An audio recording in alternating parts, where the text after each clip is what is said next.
Everything I've worked for, everything I've sacrificed, has led to this. It's out of your hands now. All the gold medals in the world can't help you now. You could throw the perfect rock and still miss, but it just takes one. You leave it all out there on the ice to leave behind a legacy.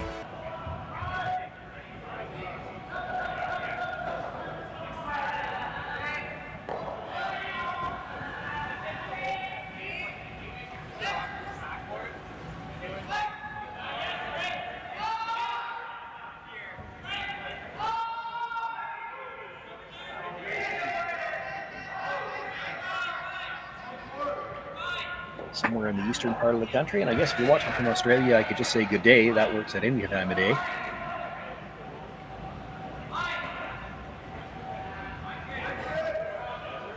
Got the matchup here between Kevin Cooey and, I'm going to apologize in advance, Kenan, and the last name is spelled W-I-P-F, and I've had to look up pronunciations. I believe it's Wipf, but it sounds awfully close to Whiff, and I hate calling a skip Whiff. That's just perhaps one of the most unfortunate names you could possibly have.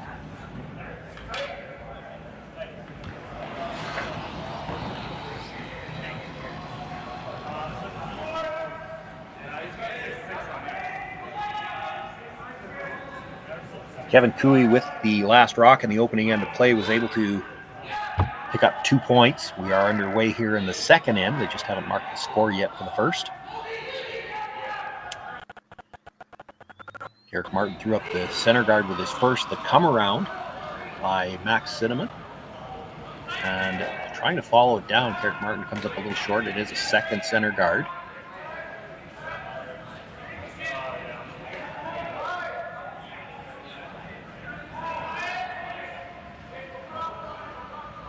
Men and women both in action here this weekend. It's the men playing in its draw number 2. You'll see it on the curlingzone.com line scores as an 11 a.m. draw. But using staggered starts here in Edmonton. It's a 10-sheet facility, the Saville Curling Center, built in 2003, I believe. State-of-the-art facility, one of the national training centers for curling in Canada.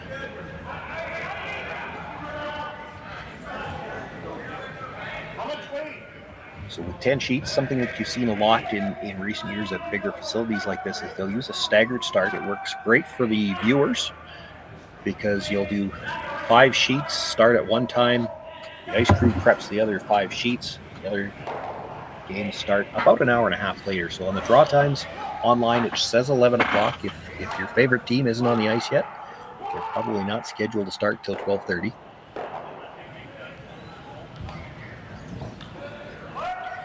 Works great for the crowd and local attendance. Also works very good for the ice makers because you don't have an ice crew trying to get 10 sheets ready all at the same time.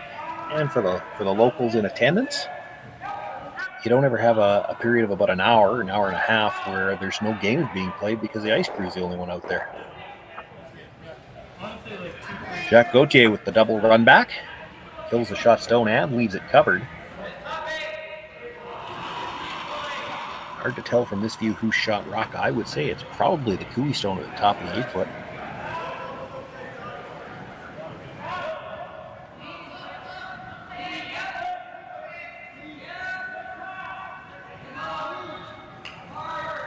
Michael Kenan, the second for this Whip team, will look for the come around.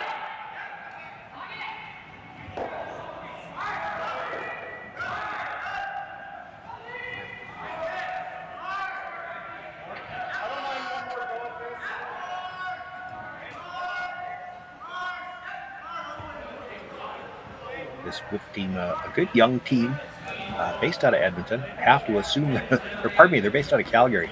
I just had a game for the women, and I apologize, I don't know these players very well yet. I'm considerably older than most of them.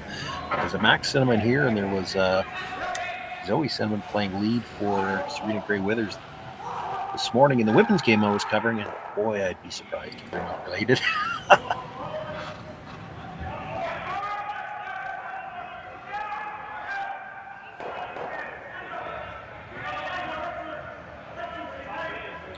relatives here on the Cooey team. Jack Gauthier throwing the second stone is actually a cousin, I believe, to Tyler Tardy, who throws the third stones and is on the brush now trying to get some curl on that stone. Just touched the side of that yellow and skate to the back of the forefoot.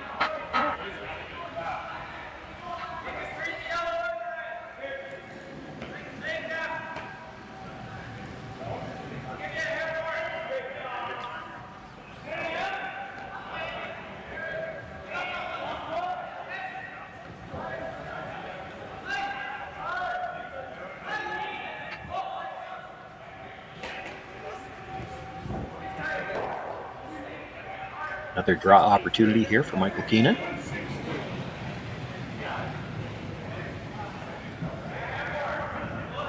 Chance to sit two behind cover.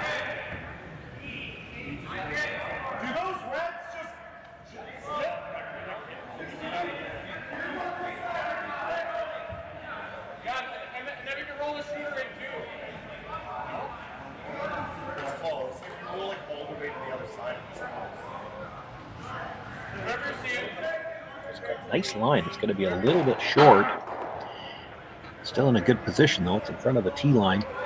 Sitting first and third right now.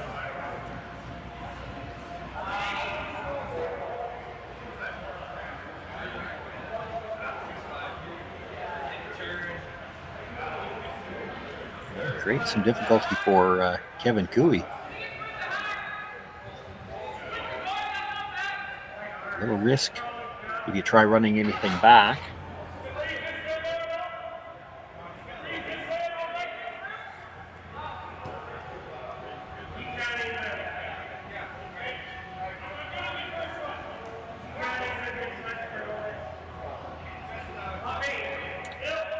Kevin Cooey is as good as there's ever been at judging angles and looking for ways to remove rocks, but part of that comes down to being patient. He's trying to set up a better angle on this one. If you corner freeze the red onto the yellow, you might have a chance to run something in later and kill both yellows.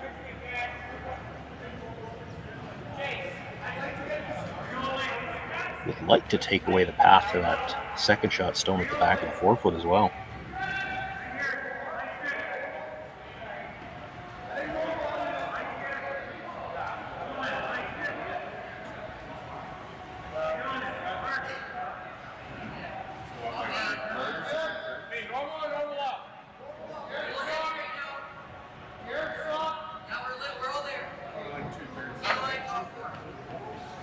Brings that stone into the top of the 8 foot. It's probably about 4th or 5th for right now. It's got good angle on that yellow in the top of the 8 though.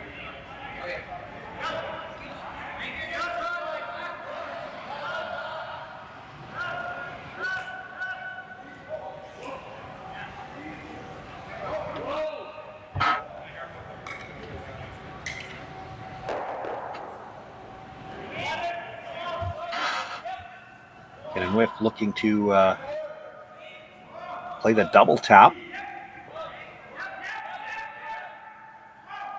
Red onto the yellow, tap it up enough to sit 2 right now. You still have to get close to the nose. You don't want to roll too far out. This is going to get tight to the guard. And will chip off. And that may leave Kevin Cooey the opportunity he was looking for to make some kind of a play red onto yellow. He might be able to get all the yellows going. If it misses the red at the back of the forefoot, it's going to be awfully close to catching the one at the side of the 8.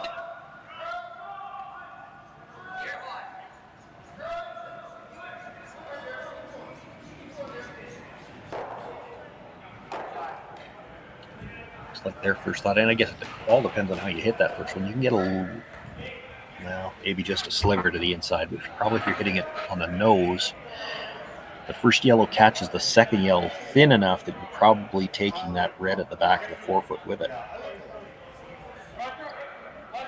If you could get just a sliver to the inside of that red stone, you might be able to, what he's looking at now, catch that second yellow thick enough to miss the red, and then the yellow comes across and catches that red at the yellow at the side of the 8 foot.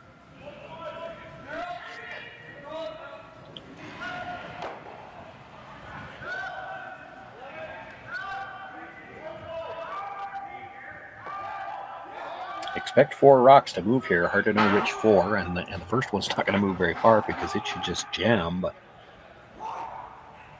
Tyler Tardy.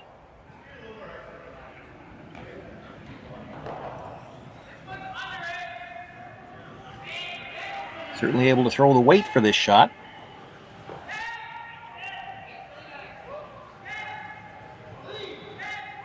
Nothing out of the brush early. You'd like to get close to the nose. Hair on the outside, so it does take the red at the back of the forefoot, but spills both of those out and sits to the top of the forefoot, and that jam actually puts the edge of that rock just under cover, so I don't think there's a chance to make the double.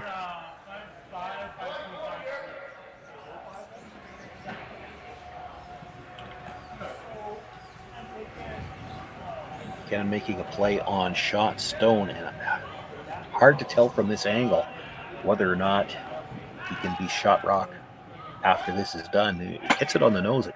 It could still be the Cooey stone shot rock. Boy, they rubbed a guard on the last one. This one's going to be awfully close as well, and it's on the gut front one as well. Maybe a little lighter than what they had in mind there. That's not going to kill anything. Just pushes it into the 12-foot.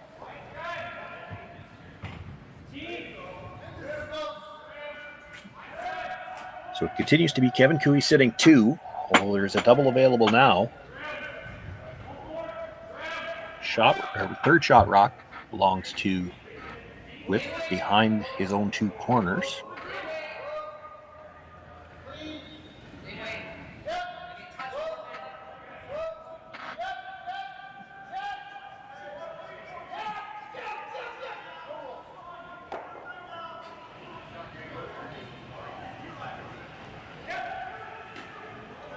Difficulty for Kevin Cooey now is where do you put this third stone?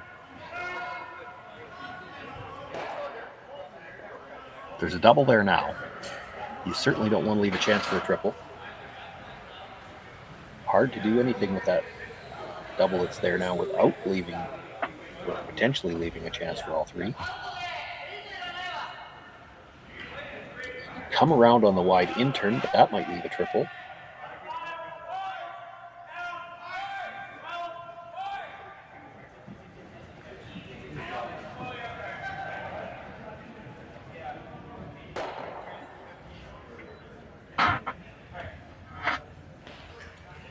Looking at the run back, I think the tight yellow guard onto the stone at the back of the 12-foot. And if you don't catch the one at the back, roll the shooter in. And then at least that stone will be open for the last one.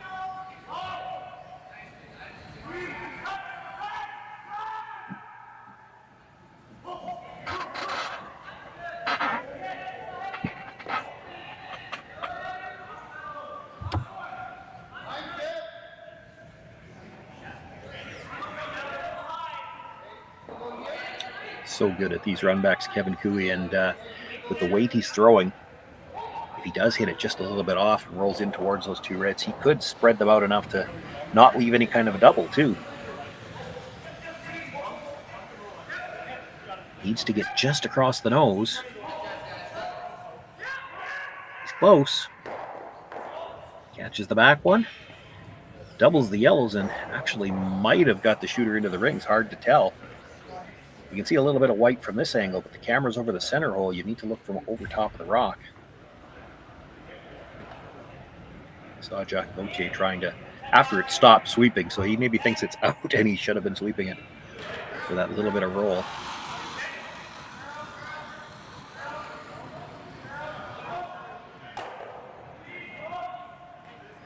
Now for Kenan Wipf, if you're going to try to score your 2, you almost have to come around. The danger is there's 2 red stones that if you make this too good, Kevin Cooey's just going to run one of them onto the stone you're about to throw and might not be able to score.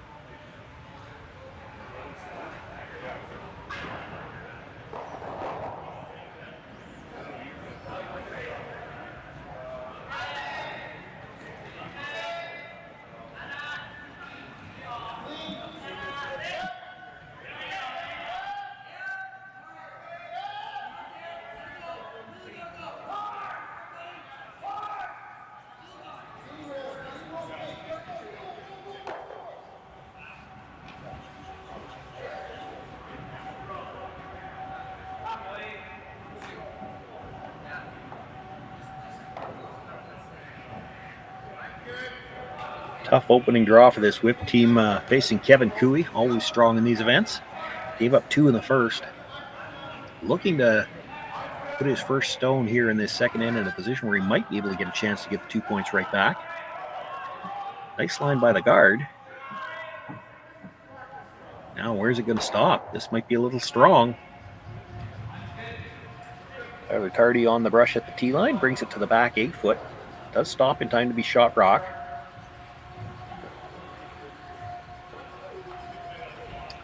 The one benefit to being that far back is that even if Kevin Cooey makes this run back, you're going to have a shot to score.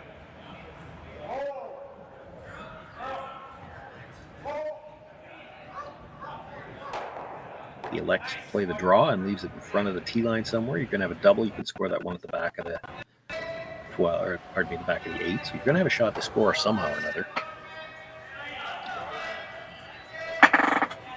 Kevin makes his way down to the hacks. Mind the viewers, there's 20 teams here in the men's play, 20 in the women's as well. They're playing in pools of 5. Round robin. Everybody will play 4 games against the other 4 teams in their own pool, and then 1 team outside of their pool to make up 5 games. And at the conclusion of the round robin pools, 8 teams advance to the playoffs. We'll have all of the action, both men and women, all weekend long here on the curling stadium.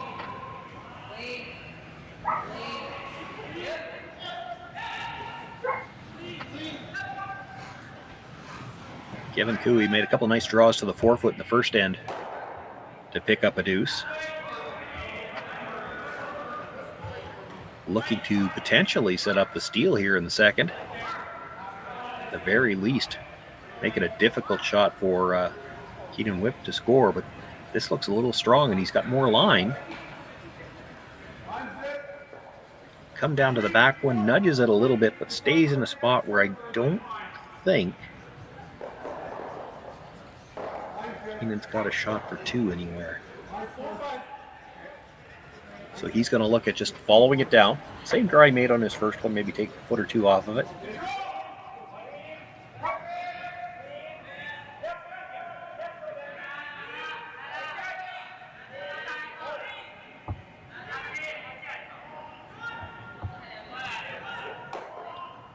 Looks like Cooey just sitting the 1 for now. Almost tapped that far enough to be sitting 2.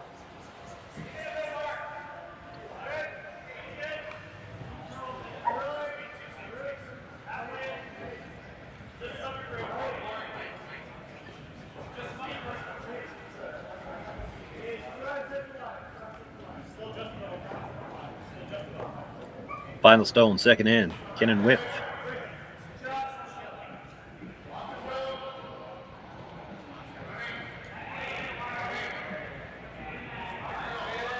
This one's got a little bit more line early. Sweeping from the offside, looking for curl now.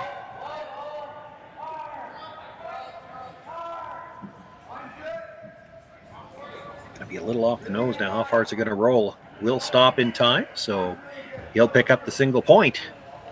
After 2 ends of play, Kevin Cooey with a 2-1 lead. He'll have last rock in the third.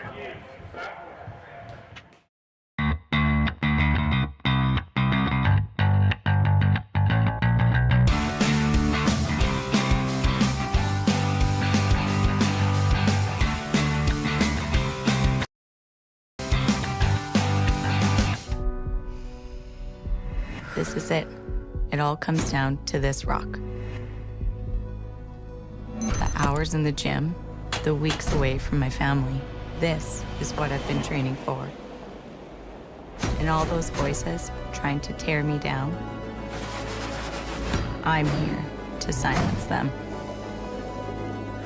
We've given everything we have for a chance to get everything we want.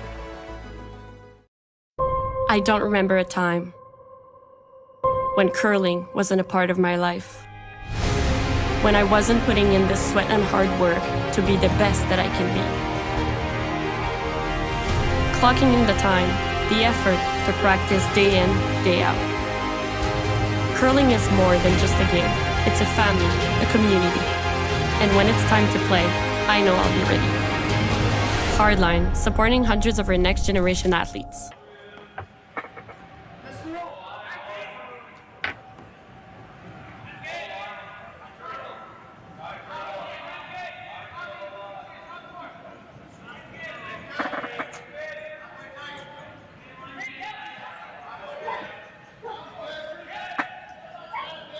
2-1, Kevin Cooey in the lead as we begin play here in the third.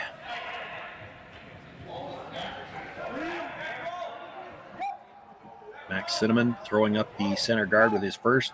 Rushers working to get it back to that center line.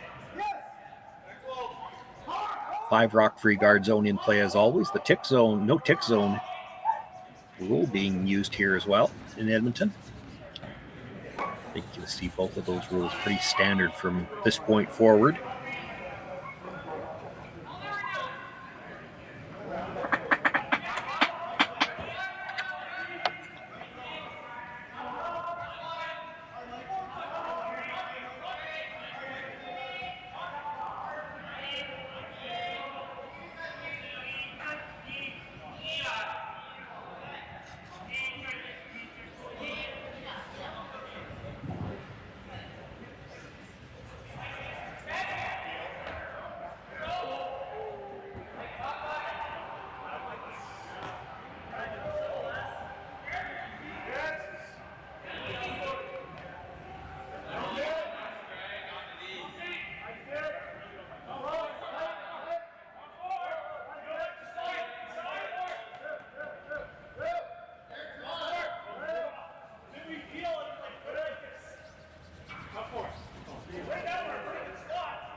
Apologies, I had a little technical difficulty there. I lost my mic, although you probably were just as happy not to listen to me. It's been a fairly routine end so far.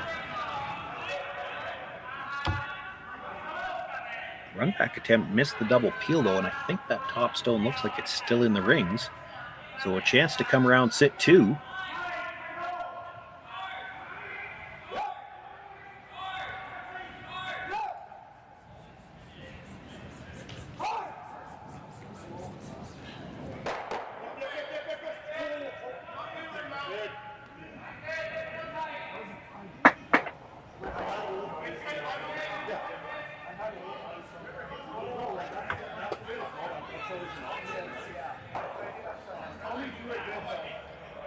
When it came out, I go,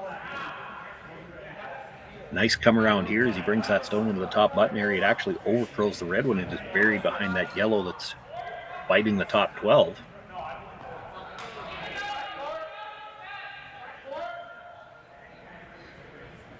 So Wipf sitting 2 right now. Kevin Cooley looking for the run back. Be Jack Gauthier with his second stone of the end. Going to be a little thin on the run. Simply will peel the guard out and roll the shooter out of play.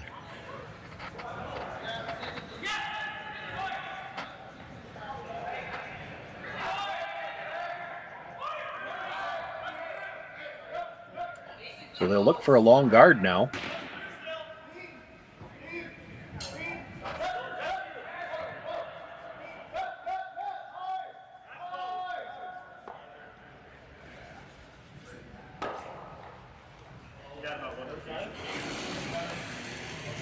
Well aware of how good the Cooley team, and really all of these men's teams are at the run backs. You want as much separation between this stone and the one in the 12 foot as you can, so you don't have the chance to play a double.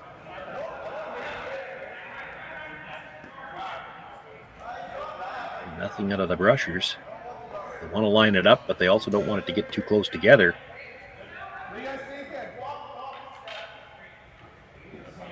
And they definitely slid deeper than they would have liked. There's going to be angle for a double.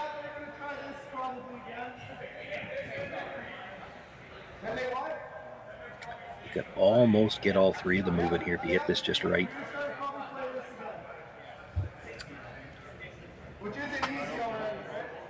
Tyler Tardy with his first stone here in the third end. In turn for the left-hander. Eric Martin on the brush. This is going to be close to moving all three.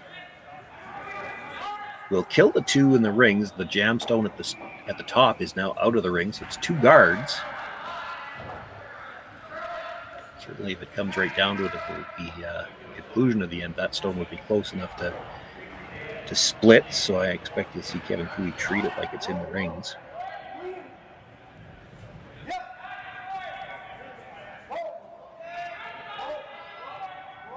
Make this come around good enough, you may see another double attempt on those 2 at the front.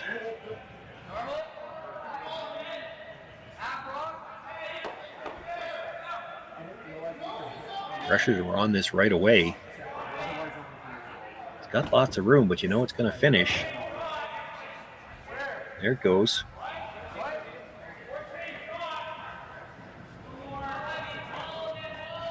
Boy, good job from the brushers. They knew early they had to go on that one to get it there. Switched the inside guy at the hog line to get a little bit more finish, and ends up with it probably a good 3/4 or a little more behind cover.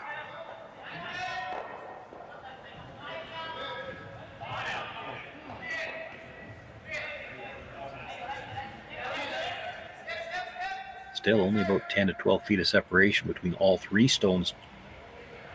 Definitely a chance to get all 3 of them moving here. It can come just across the top. Right onto the yellow, and the first one he maybe gets all the rocks to fly, including the shooter. This might have overcurled a bit though. Just clips the second guard.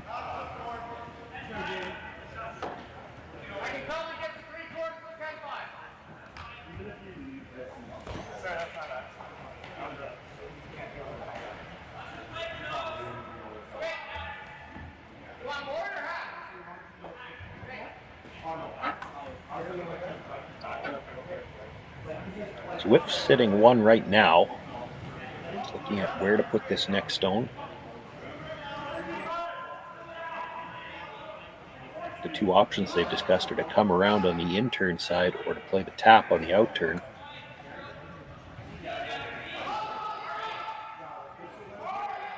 Certainly looks like this in-turn side curls enough that he can get to where a double would be very difficult.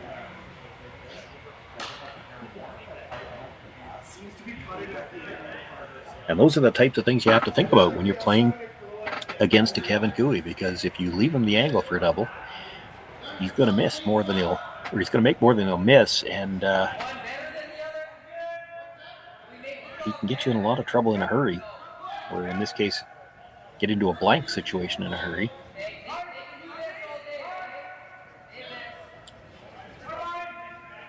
Saw a draw from the Wipf team last end that over-curled the longer guard. It's a similar situation to this, although the yellow one would have been higher up in the rings. But he actually managed to bury it around the yellow, so we know there's good movement coming across the middle.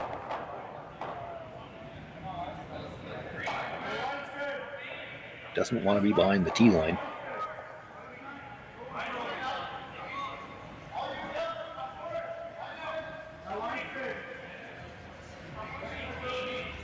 Lots of room by the long guard, but when this starts to move, they'll have to watch that tighter one.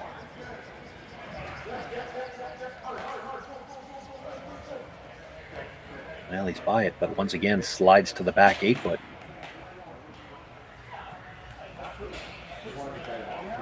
Does force a decision from Kevin Cooey. It's debatable whether he can see enough of that top one to make the double. If you just hit it and roll over, you're sitting second shot. You give him a chance to come in again. Hard to make the draw without leaving the little tap.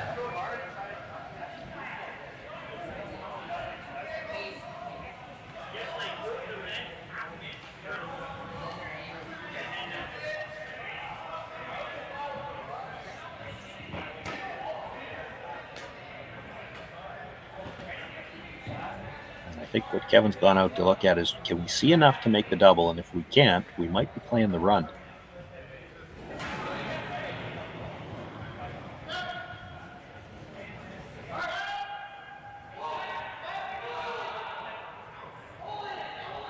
Part of that is if you play the run, if you're a little thin on it, you're just going to peel it out. You know you're going to have a shot with your last one to score.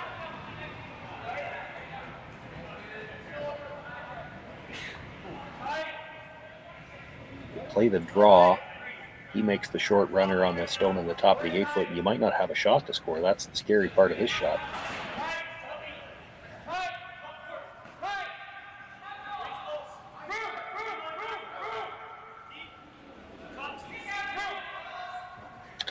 An option here, I guess, and I can't hear the players.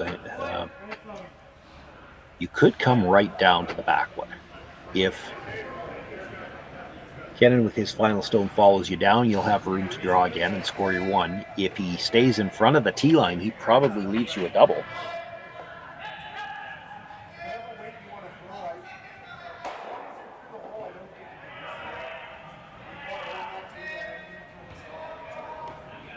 If you're in front of the tee line with this one on your own, he plays the short little tap, yellow onto the red, and then you're going to have a hard time scoring.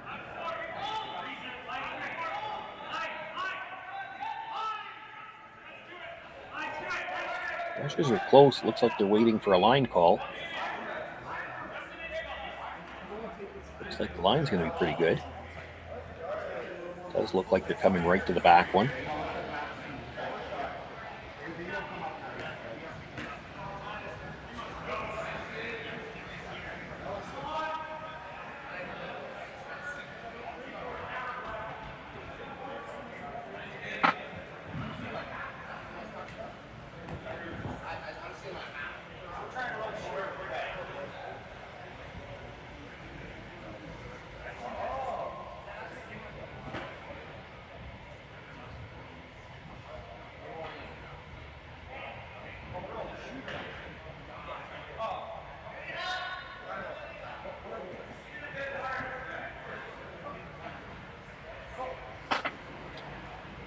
So looking to follow that stone down.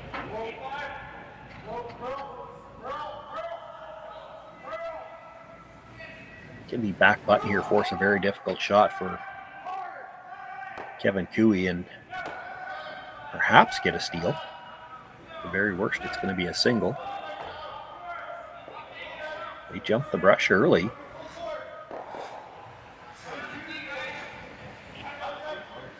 Can't miss light. Brushers are really working this. Needs almost full 4 foot to be second shot. Good job by the Brushers. They pull it right into the corner of the button. That's probably the best they could do with it. Kevin Cooey's going to have to move it to score. and I think they got enough curl. I mean, you look at it, if the Yellowstone wasn't there at the top of the 8-foot, he could probably get at it from the outturn side. That outstanding curl from the hog line in.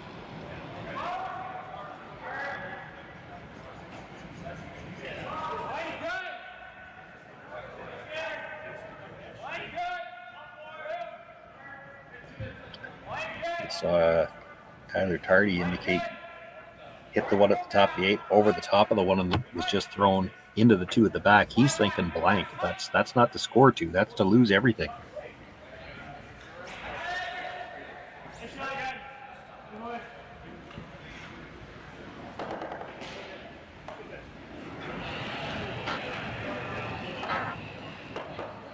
And that's what they're going to play.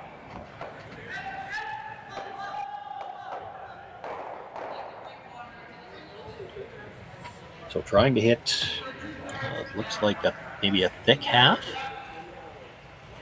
of the first yellow, just over the top. It might even be a little bit on the thin side of a half. That's what Tyler's looking at. Slightly over the top of the one that was just thrown, so that it comes straight back, clips the red. Everything flies. We could have a blank end here.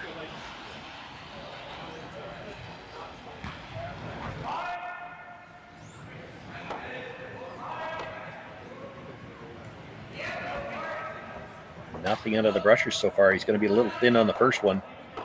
Simply picks it across. It's a steal of 1 for Kenan Wipf, and he ties things up after 3 ends of play. It'll be Kevin Cooey with last rock again in the 4th.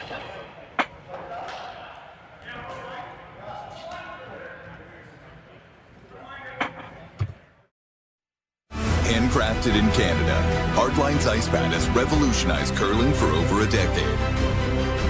Engineered with top-tier precision and durability, it is backed by an unmatched 10-year warranty. Designed for curlers at all levels to sweep effortlessly with maximum efficiency, it is trusted by the world's best curlers, including Olympic and world champions. It is quite simply the best broom in the game. Hardline. Join the revolution. Imagine being able to stream every curling game from every sheet from any event, be it your Wednesday league game, bonspiel, or corporate event. Curling Stadium offers an all-inclusive streaming solution featuring high-quality cameras, ease of use, great reliability, and minimal installation. Offering your sponsors customizable ad space on your streamed curling games and being able to sell video packages to your corporate events for increased revenue. With Curling Stadium, you can stream to any device, be it your mobile phone, tablet, or computer. Push the feed to your desired platform, be it Facebook, YouTube, or any other social media. Curling Stadium is simply the way forward. Where it's commonplace in other sports to televise every game, we want to do the same. Curling is a global sport, and it's time it gets the coverage it needs. Make your curling club the next Curling Stadium.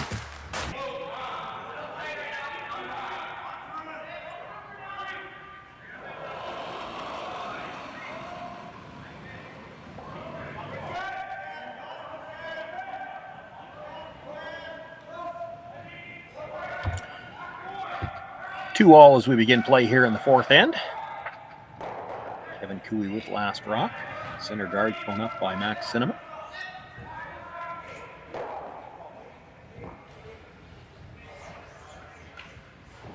Carrick Martin being asked to throw the corner.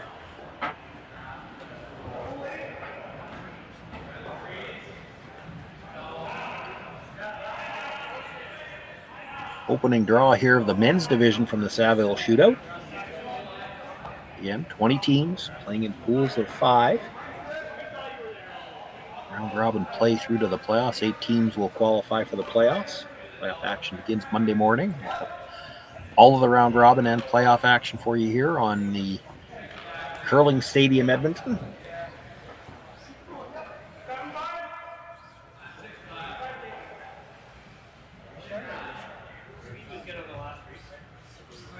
Just to reiterate again, for most of these draws, they'll be using the staggered starts. So 10 games on the draw here at 11 o'clock, scheduled at 11 o'clock if you're looking on curlingzone.com, but 5 of them start at 11. The other 5 will start at 12:30. That's local time. So So if your team isn't starting exactly when you think they are, they might be the staggered start.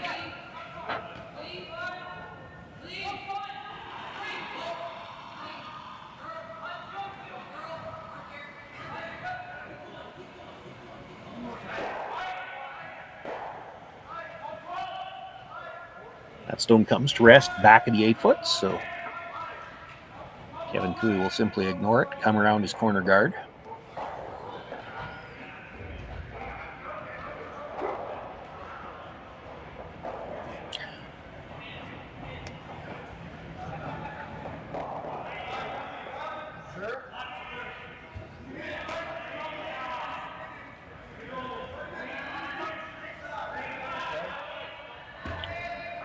One other thing I should probably explain looking at the scoreboard, I had a question come up in the chat in the game I was doing earlier this morning, is that they use the baseball style, or that's the term that I was taught, the baseball style scoreboards here at the Saville Center, but they don't have enough numbers, I guess, perhaps. They're not putting up the zeros on the other side, so some confusion from some of the viewers this morning was over the scoreboard.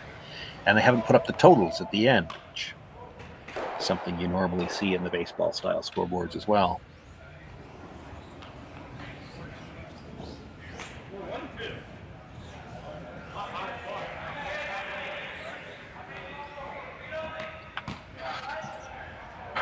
Fifth rock of the end here, Michael Kenan looking for another come around.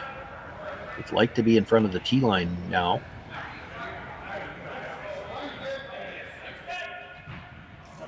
Important to position this stone well because they know Kevin Cooey can start hitting guards after this. They didn't get it buried. He could go after it directly, but I think he's probably more worried about the center guard, and there's probably angle there. He could get all 3 yellows. He might be more worried about keeping the shooter on the corner. If he's doing that, he's probably only getting 2 yellows at the most.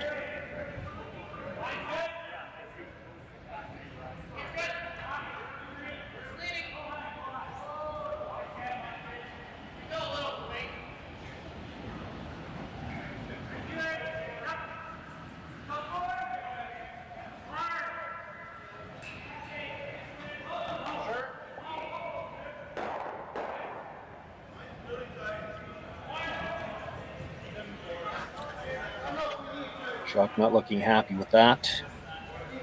Jammed the second stone and rolled it into the corner of the 8-foot. He's a shooter for center guard as well. So it's Wipf sitting 2 right now.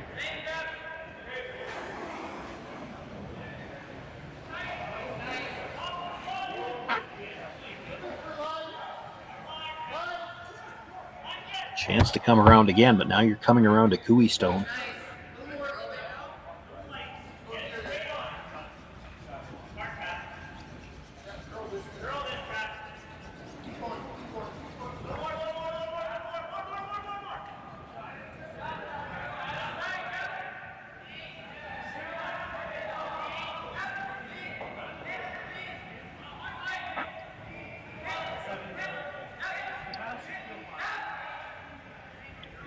Sweepers were close to this all the way down, just waiting for it to curl. Now it's really started to move just outside the hog line, and they're not going to get by.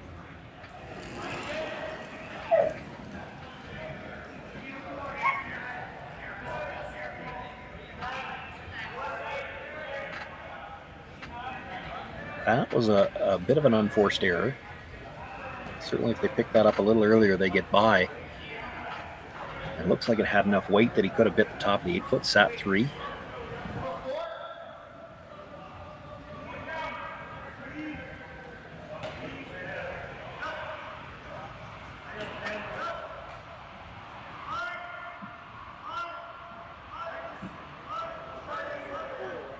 Did leave the shooter in a spot where it's tough to make the double peel.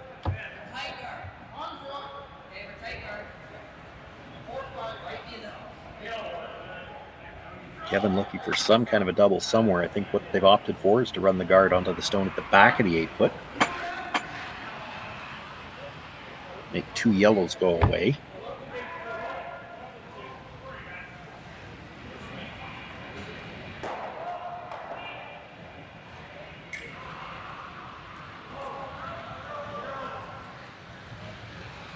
close to the nose to catch the one at the back of the 8. It's going to be a little thin on the first one. Drives it by. Pulls the shooter out of play.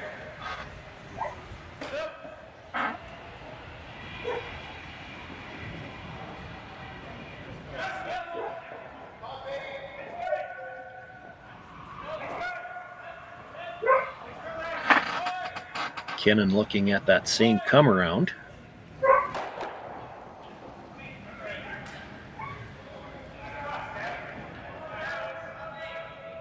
The concern is how deep do you want it? And he's everything he's looking at. He's worried about that red run back. If you make this too good and happen to force Kevin to run it back, you don't want to leave him. Well, heaven forbid to raise triple, but even to raise double, and I'm not sure how you stop that.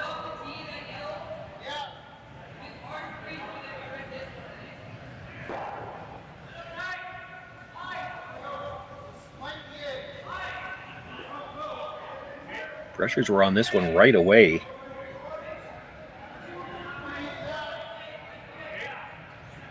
Certainly looks like they're holding the line. The question now will be whether or not it's got enough to get there. Well, again, just outside the hog line, really starts to curl. They get it by. Bring it into the top 12 foot. Looks to be 4th right now.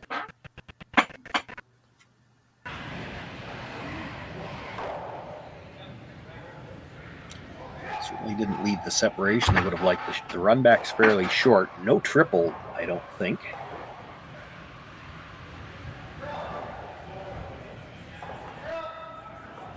Tyler Tardy would love to get 2 yellows here and leave that red at the top of the 12 foot.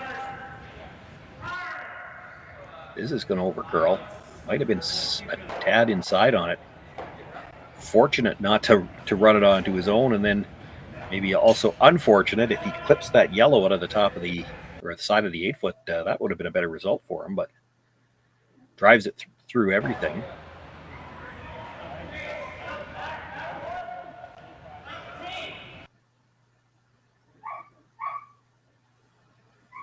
This is the tough part anytime you're playing a team like a Kevin Cooley. And again, so many of the men's teams can play these shots. You're sitting 2 right now, I guess possibly 3.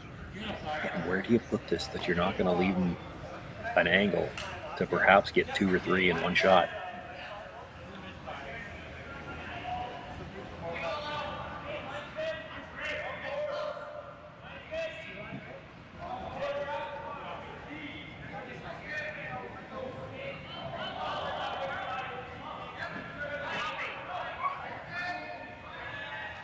So looking to come around their own stone at the top of the 12 foot.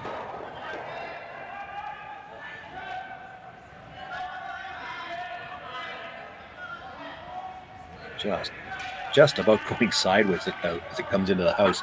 That's a stone in the top of the 12 foot, and he 3/4 or 7/8 buried it, half in the 4 foot.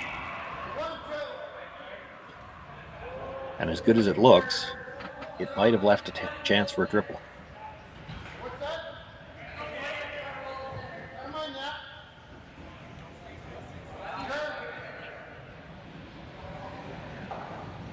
Certainly a chance for a double, even if you jam on that 3rd stone just to get it out from behind your home.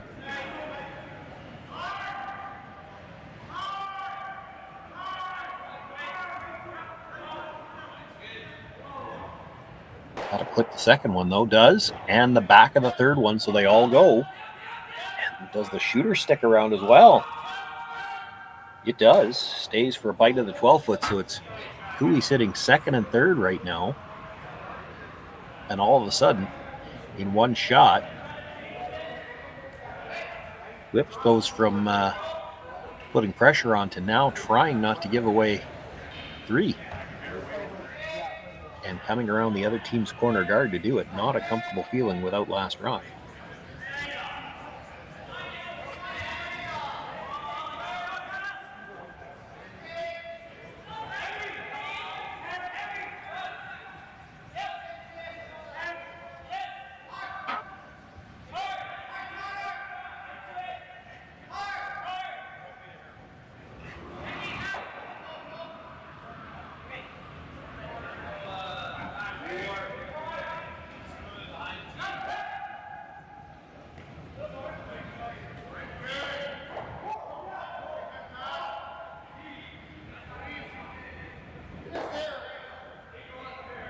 Rushers picked this up early, but it's not a hard scrub yet. Waiting for a line call. We know they move big coming up to the center. We haven't seen a lot of rocks coming away from center yet. This certainly doesn't take the same big movement that they were towards center.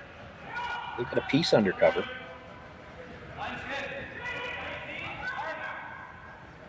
Stayed high enough. Any attempt at a double would be really thin. Kevin looking at just hitting and rolling in front of that stone at the back of the 8-foot.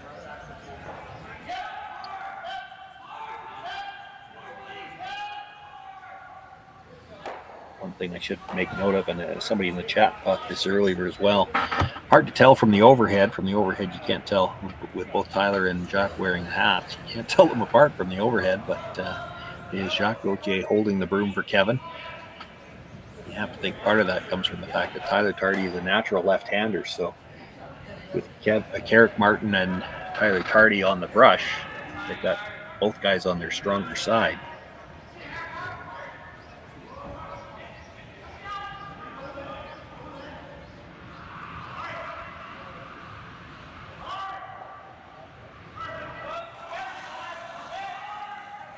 Saw some big weight hits from Kevin in the last end.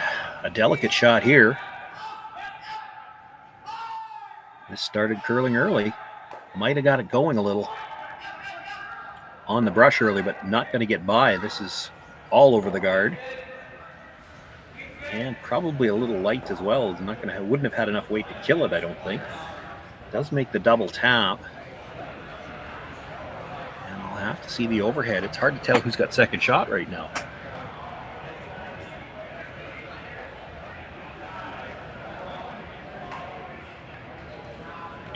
Tell from this angle anyway.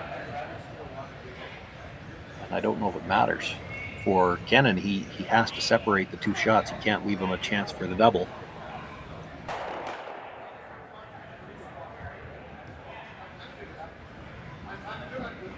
Well, that was the indication. Perhaps they're already sitting two.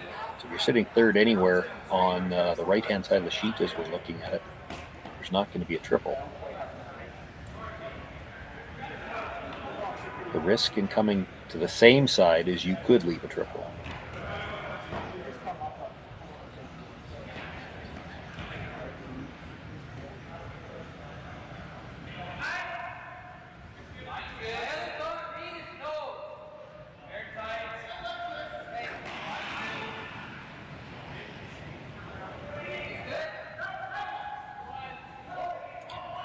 So looking to come with the wide out turn. Draw to the top of the 8-foot. He'll want to leave it fully on the broom side of center.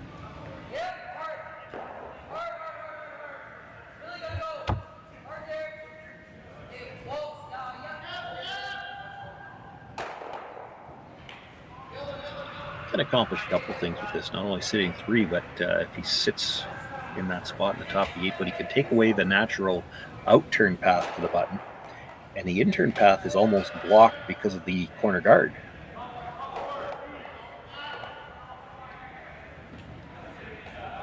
So you may see Kevin Cooley have to draw away from the center line to get his single point.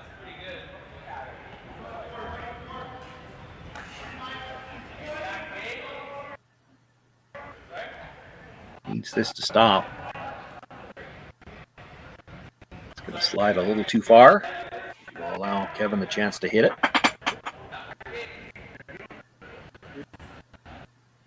Looking at the double, but it doesn't need it. It looks like the Yellowstone at the back of the 8-foot is third, so a double's only going to get him a single point. I think that little look at the second stone might have been, well, if we over curl, we've got that one for a catcher. He's throwing this with upper weight, is the indication.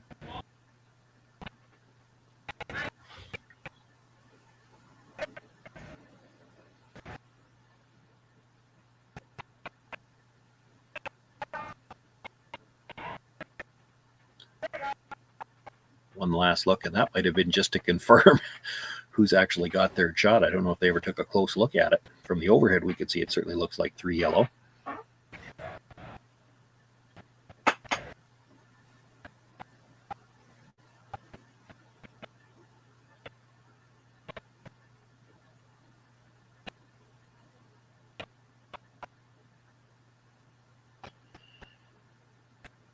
So Kevin Cooey with his final stone here in the fourth end of a tie game. Facing three, needs the open hit, has to stay.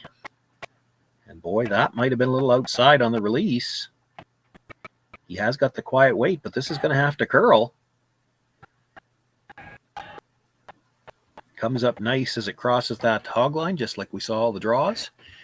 Does hit it right on the nose. Kevin Cooey picks up a single point, and he'll take a 3-2 lead into the break.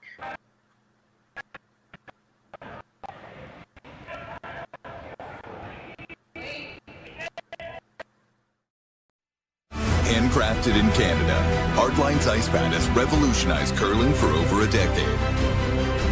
Engineered with top-tier precision and durability, it is backed by an unmatched 10-year warranty. Designed for curlers at all levels to sweep effortlessly with maximum efficiency, it is trusted by the world's best curlers, including Olympic and world champions. It is quite simply the best broom in the game. Hardline. Join the revolution.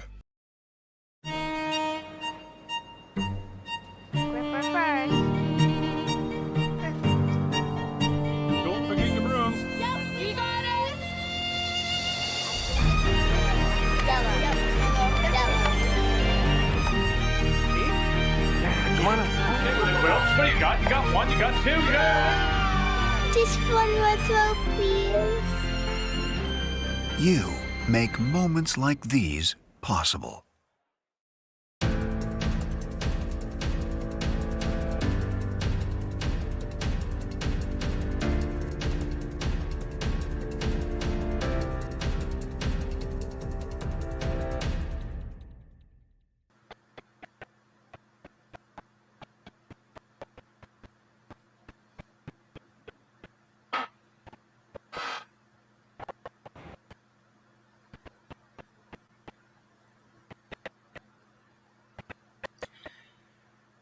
Team's back at it rather quickly here. They do have the option to take a break after 4 ends. It's 8 end games here in Edmonton. I can tell you that after 5 ends, our feature game 3-2, we've got Maeda against Ryan Shack, 7-1 lead for Maeda. Reed Carruthers has a 3-0 lead over Chase Stinnett. Jason Tao and Ryland Kleider are tied at 3. And the other game that started at 11 is Evan Van Amsterdam at Andrew Dunbar. If you're looking for your favorite team, and it wasn't one of the ones I just mentioned starting at 11 o'clock, they were part of the staggered start. So the other 5 games just about to get underway. They'll start at about 12:30 local time. Fairly recent innovation to doing draws, and it's a great way to handle things at a facility like this with 10 sheets so that the ice crew doesn't have to do everything at one time. Unfortunately, the technology that was used to set up draws on a computer by far predates that, and nobody thought of a way to set up 2 different draws like that. So they all show as an 11 o'clock start. Just keep that in mind as you're watching over the course of the weekend. If your favorite team hasn't started yet, they're probably on the staggered start. They'll be along shortly. And it does mean there's always going to be games for you to watch.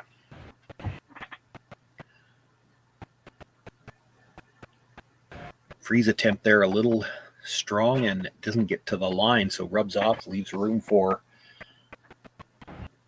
it'd be Max Cinnamon.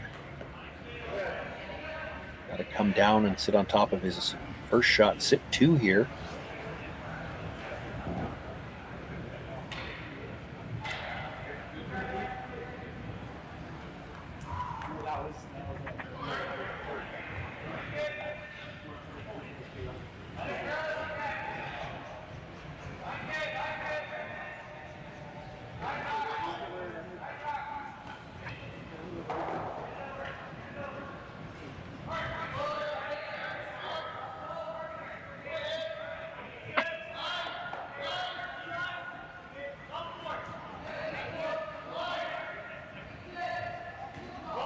Not able to get all the way to the forefoot. Does get probably half under cover. Protects his own stone at the top of the button. Sitting first and third right now. Don't think don't think they can see enough to make a play on the second Yellowstone as well. I think this is just hit the one that they're going to play with quieter weight, though. They'd like to keep the shooter in play if they could.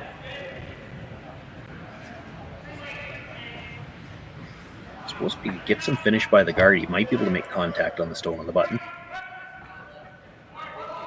You'd really have to flirt with it coming by, though.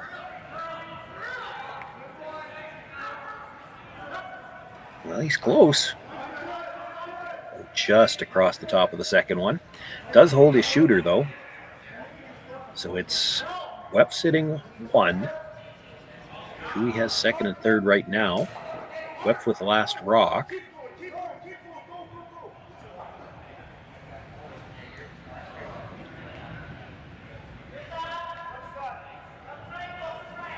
Looking to come in again on top of the 2 stones in the 4-foot.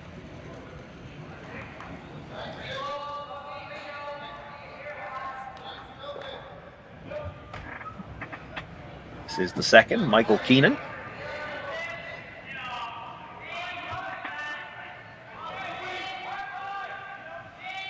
Rushers pick it up early.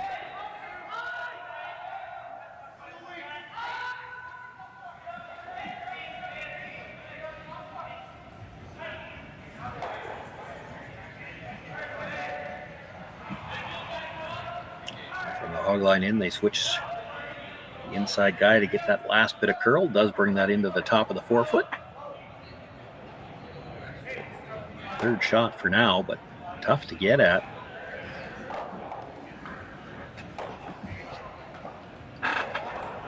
He's going to look for the run back.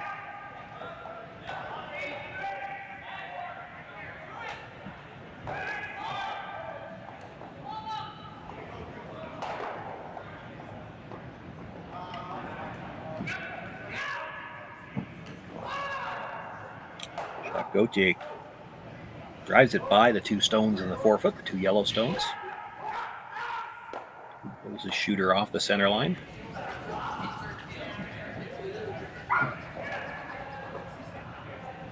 Probably a double available in the next one, depending what happens here, and that's the tough spot now for Kenan. You don't really want to throw a center guard with that last rock here.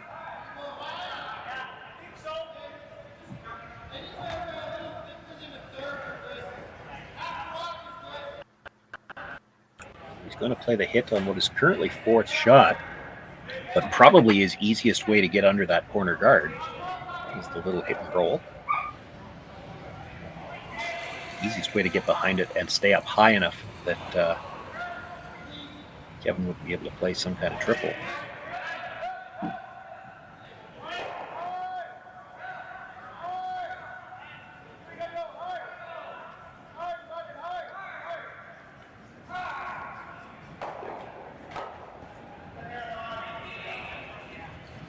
Makes the hit, rolls towards the outside, and did it hang on to the rings?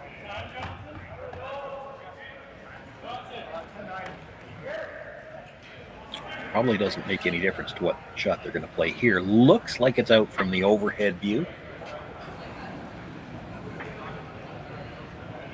The only problem there is you're looking over the pinhole and you need to look over top of the rock. Still, that's enough white there that you tend to think that's going to be out.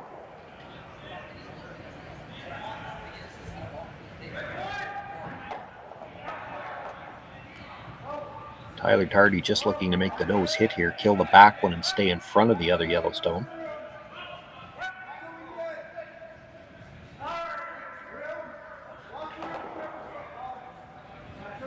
Oh, really nicely done.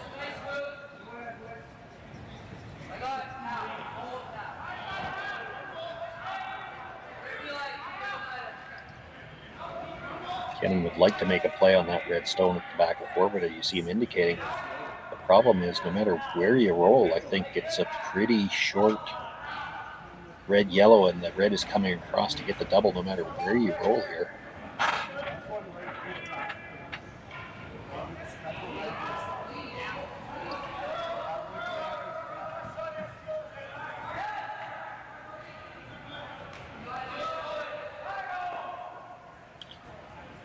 On the brush early, we saw Kevin Cooey over curl one going towards the corner last end. Got to get it by the front. Not going to. Now he's his weight quiet enough to save him. He might stick around somewhere.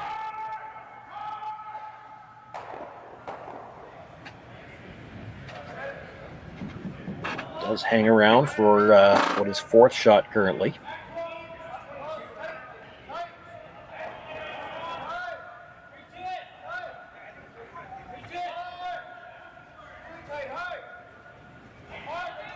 Kevin Cooey will make a play on it, though. He knows that for Kenan, the next move is still to make that same play, make a play on that stone back of the forefoot just off the corner of the button. And as long as he doesn't disturb the two in the middle right now, there's always going to be a shot to play the double later.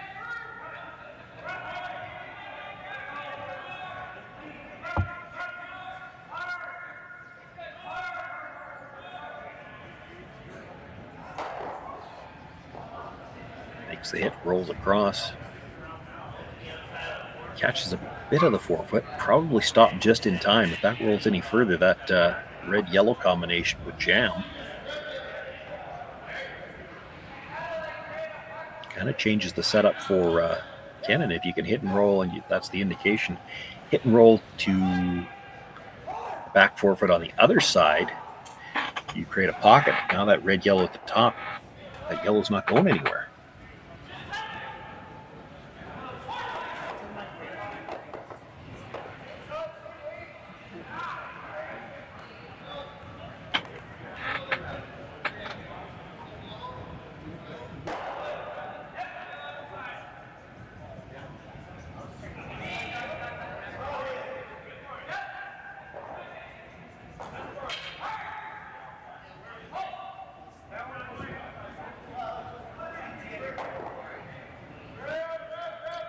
The hit gets a bit of a rollover, and it looks like that's enough.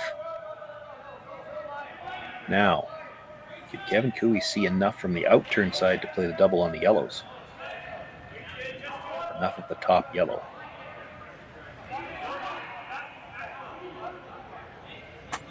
Maybe. It's tough.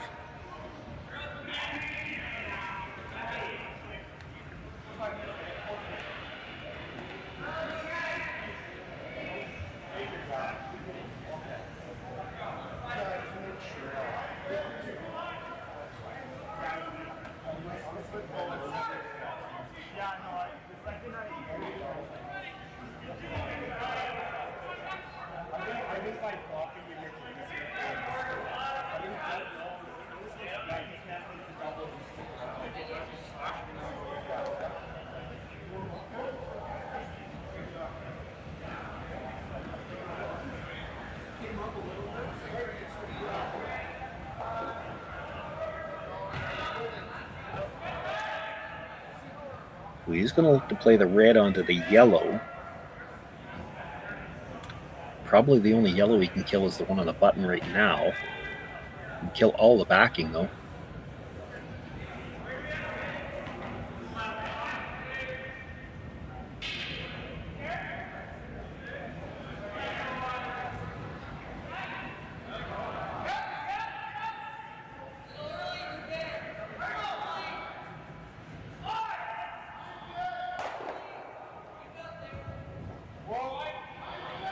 Does kill the back two, leaves the red partially in front of the yellow, although I think that that's what they're indicating. Somebody's foot made contact with it. It was going to roll farther than that. So the Yellowstone in the forefoot is shot rock belonging to Wipf.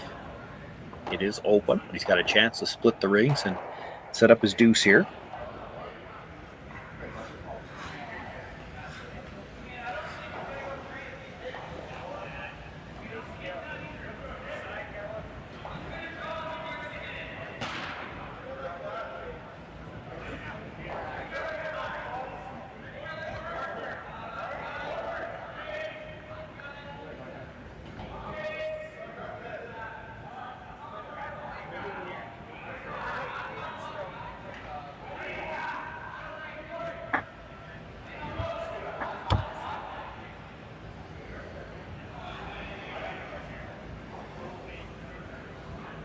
Not critical necessarily that he gets this buried, but he's got to be far enough over there that he doesn't leave a double. Even a flat double, Kevin Cooey will take a run at it. Ideally, you get them dead even and 6 feet in between them.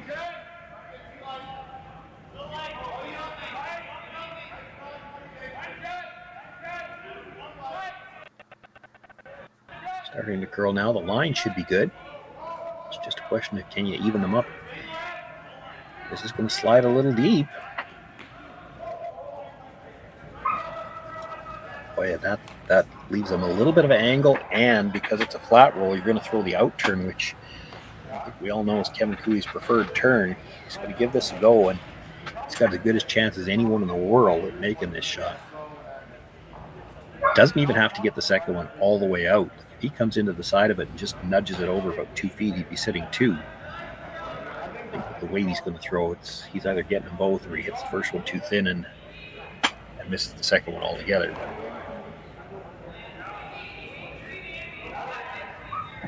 Have to think he's going to be close on this. He actually threw the in-turn to get a little bit more action on the shooter because it's so flat. Makes the hit, comes across, does nudge it. Won't get it all the way out, but sits 2.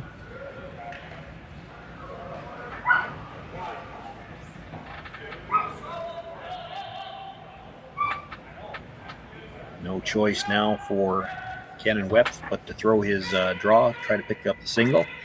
Even if you thought there might be a chance for that double, and this is farther apart, if you get onto the second red, it's just going onto that yellow at the back, and that would be much tougher double than there's like 9 feet between those 2 rocks. It's just too far.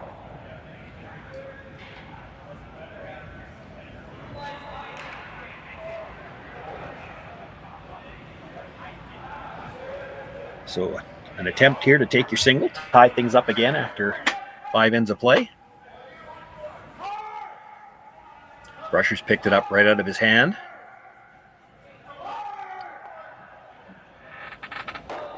Still with it. Needs to get a piece of the 4-foot here. They're really going to have to go on this. Boy, these have been 2 excellent brushers. They have brought a lot of rocks in play for them. Holding line and carrying the weight. Gets a piece of the 4-foot, does pick up his single point, and we are once again tied. Kevin Cooey will have last rock in the 6th.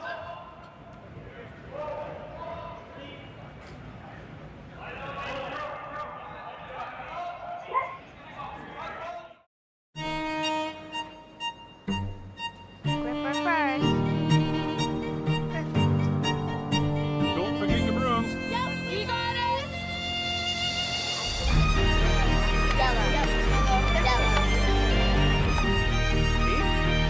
Come on up. Okay, well, what do you got? You got 1, you got 2, you got... Just one more throw, please. You make moments like these possible.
All tied up at 3 here as we begin playing the 6th inch. Sean Joyce with you live from the Saville Shootout.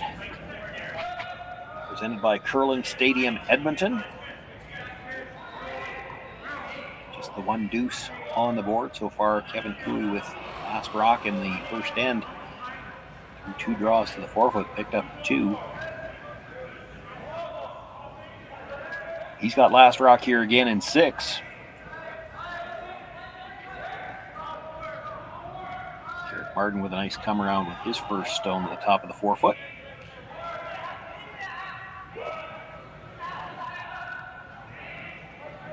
Max Cinnamon will look to come around from the other side, sit on the corner of that stone.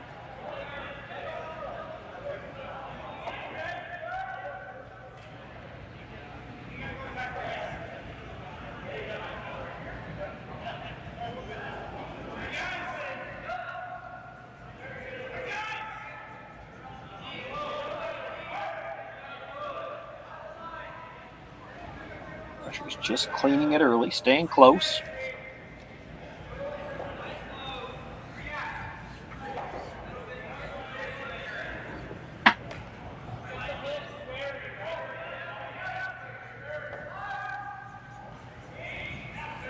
They really never swept that. There was a panic, and I did think the indication was they were trying to play the corner freeze. They swept that like they wanted to have a center guard, though. Unfortunately, they've left the two of them very close together, and that's going to be an easy double peel after the 5th rock at the end. So Derek Martin will play another come around here.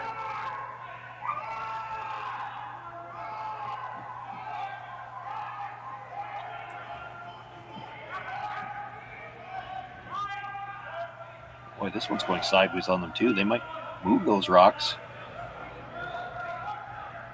Boy, good job to get it by.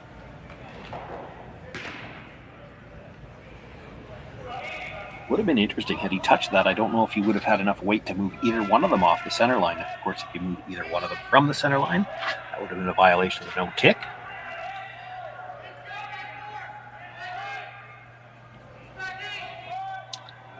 And now an uncomfortable situation for Kenan Wipf is that with those two staggered and two shot behind it, he's got to peel his own center guards and try to bail out of this end.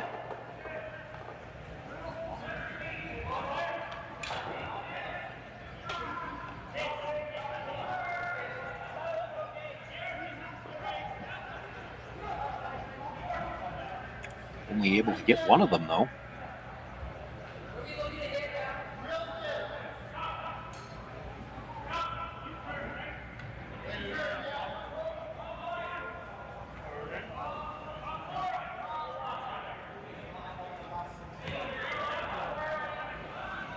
Stones in the top of the 4-foot now look to be mostly open, so they'll try to do what they call the Christmas tree. And Jones originating that phrase where you try to get half underneath the guard and then use your stone to half guard the 2 stones in the 4-foot as well.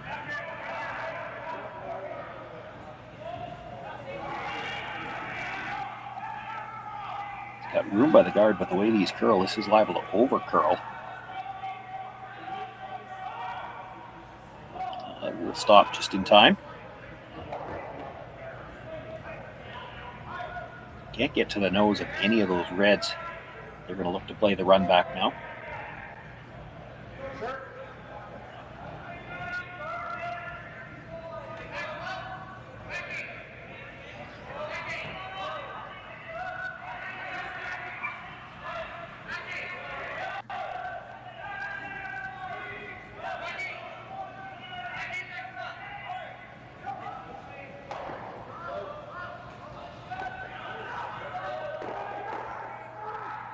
Makes the hit, drives it back by the 2 stones in the top of the 4-foot. Kevin Cooey continues to sit 2. Guard is off the center line now.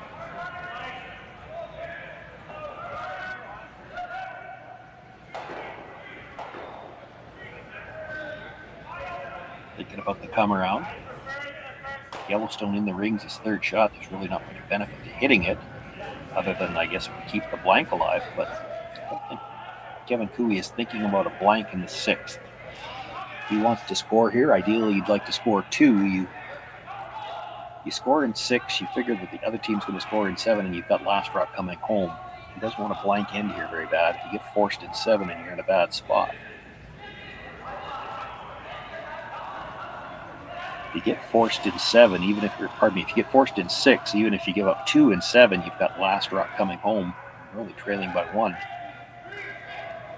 So he's probably going to be willing to take a few more chances here to try and score his 2.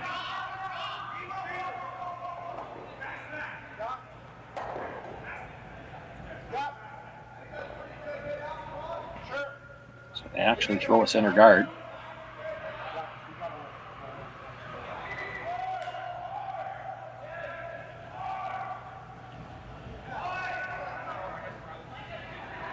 This is almost backwards to what you normally would expect to see the team with last rock. If you're throwing the center guard, the team without is trying to play the run back, but it's the situation that we're in because of the way this end is developed. And there is some danger here for Wipf playing the run back. You hit this just wrong, you could squirt one of those Reds in behind the corner guard. Manages to kill one of them.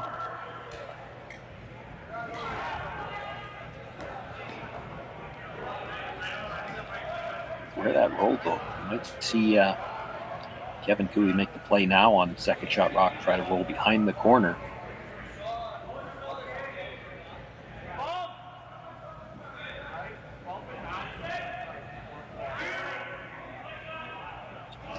Could set up his deuce this way, and also it's fairly risk-free. There's not really a steal setting up anywhere. He's going to be open. He's always going to have a shot to pick up his single, even if things don't go well here.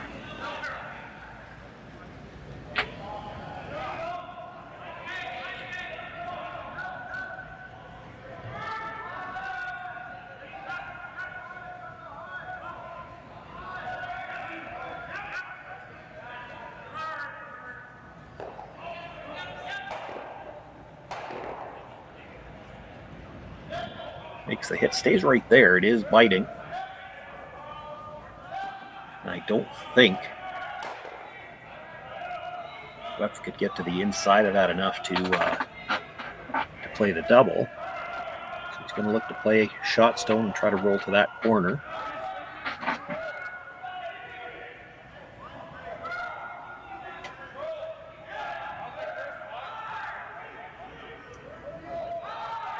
Hard to know exactly how far you want to roll on this. You make the roll too good. Tyler Tardy runs back the stone he just threw, and he'd be sitting one buried. You certainly didn't want to roll out.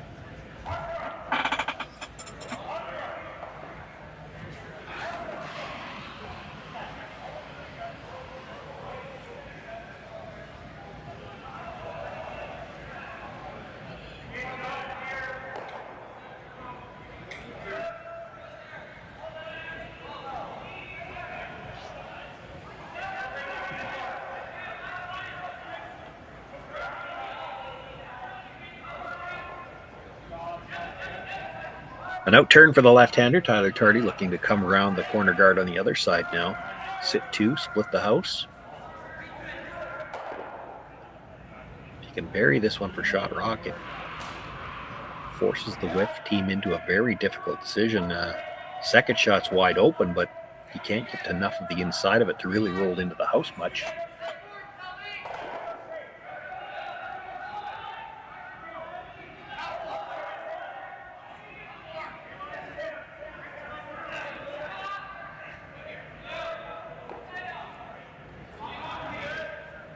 Ton of room by the corner guard. Now moving off the line.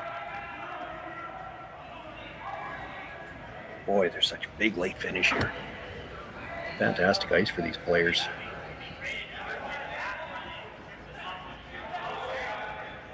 First indication they were looking at the long flat double. The question is, do you have enough room by the yellow?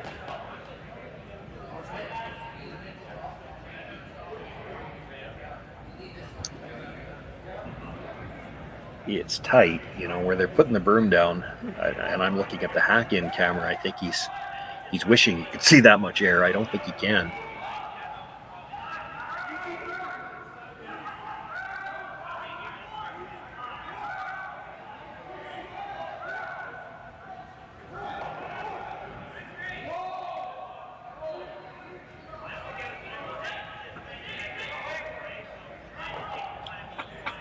Thinking now about the run back. An all or nothing shot. Could, I guess, also consider the angle on the yellow on the left side from the hack in, the right as we look at the overhead drive it onto the one that's just biting the 12-foot. Goes back to his original thought, make a play on the open stone, the second shot stone.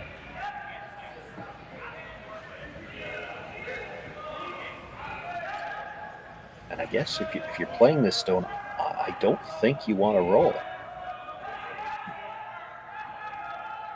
If you ever rolled half under that guard, that leaves a stagger guard on that side. Kevin Cooey comes around it. Now you're looking at potentially giving up 3. At least if you hit this on the nose, if Kevin Cooey comes around that side, you've got a short run back.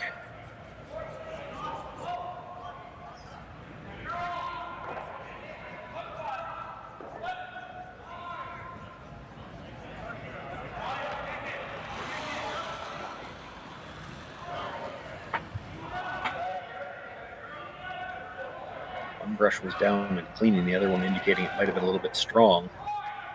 Looks like they were playing the roll the whole way. I don't understand that. I don't like that call. You weren't going to roll in for shot rock. Might have rolled far enough that it made the draw difficult. There was no good result going that way. Only potential for bad.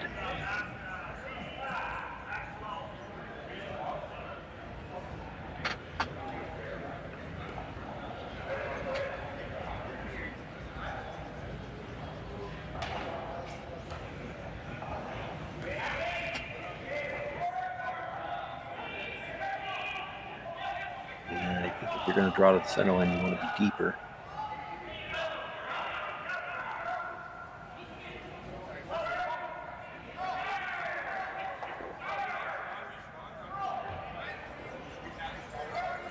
If you could walk it down and put it exactly where you wanted to, you'd still play that out-turn draw through the middle and end up in behind those 2 yellows. The problem is it's tough to bury around a stone on the top of the 12-foot and still be in front of the tee line. If you're behind the tee line, Kenan follows you down, takes your end away.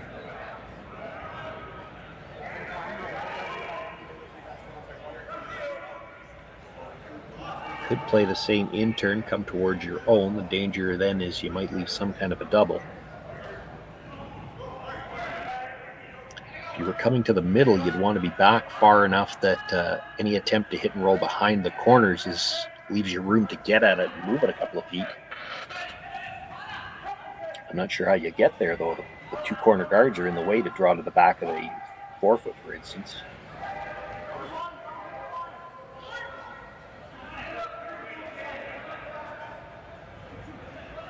He's going to go back to the original thought, try to come around the 2 yellows.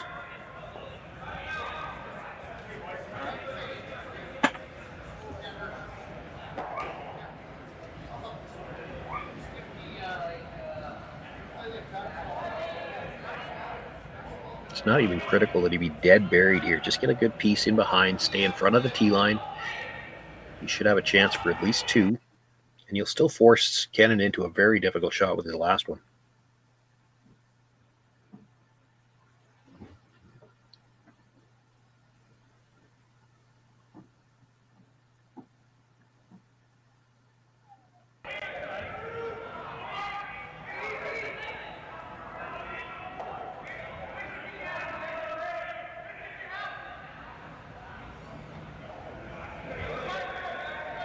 Had to wait for this one to curl. It's going now, but it took a lot longer to start than they were probably expecting. Bring it into the top of the 8-foot. It is just fully open.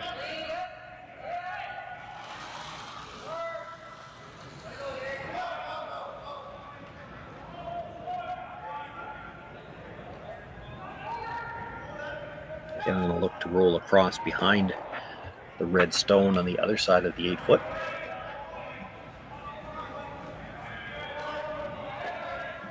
There's probably room if you wanted to, if you needed to try to roll in behind the 2 yellows. The danger with that, though, you got to flirt with those 2 yellows. If you ever rub anything, it's 3 points. So with this shot, even if you don't make the perfect roll, it's not going to be any worse than 2.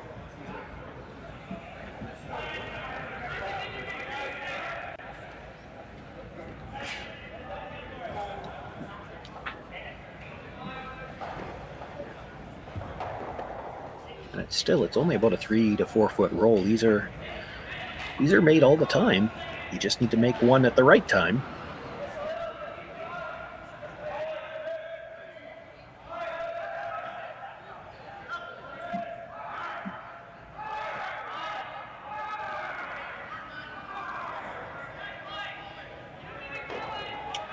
On the brush most of the way, he gets the hit. He'll get a bit of a roll, but stays out in the open. So Kevin Cooley with his final stone here in the 6th will have a chance to pick up 2 points. Only deuce on the board so far in this game. In the first end, Kevin Cooley with his final stone made a nice draw on that one. He'll have to make the hit here. Hold the shooter in play, but he's got a lot of room to roll.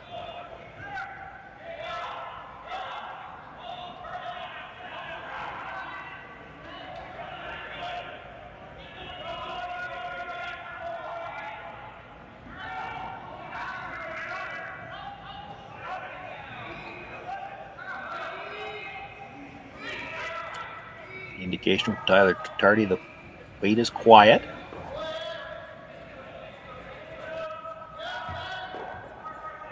Cleaning it most of the way down, will make the nose hit, rolls just across center. Put 2 points on the board for Kevin Cooley here in the 6th end of play. He'll take a 2-point advantage into the 7th. It'll be Wipf with last rock when we come back.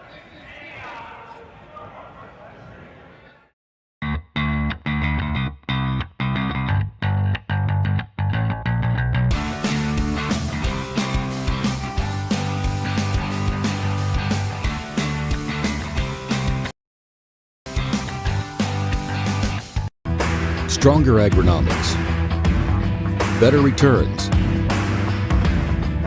greater peace of mind. From pre-seed to post-harvest, you can count on the Victory Canola program to... Everything I've worked for, everything I've sacrificed, has led to this. It's out of your hands now. All the gold medals in the world can't help you now. You could throw the perfect rock and still miss, but it just takes one. You leave it all out there on the ice to leave behind a legacy. I don't remember a time when curling wasn't a part of my life.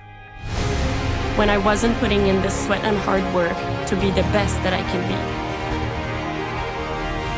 Clocking in the time, the effort to practice day in, day out.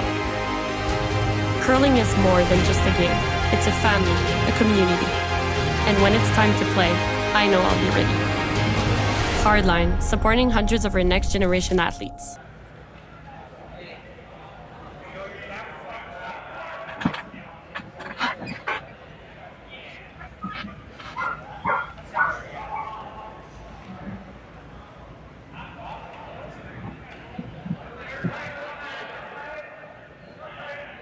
Kenan Wipf trailing by 2 as we begin here in the 7th end. Looking for his lead, Max Cinnamon. Throw the corner guard. The center guard thrown by Carrick Martin on his first.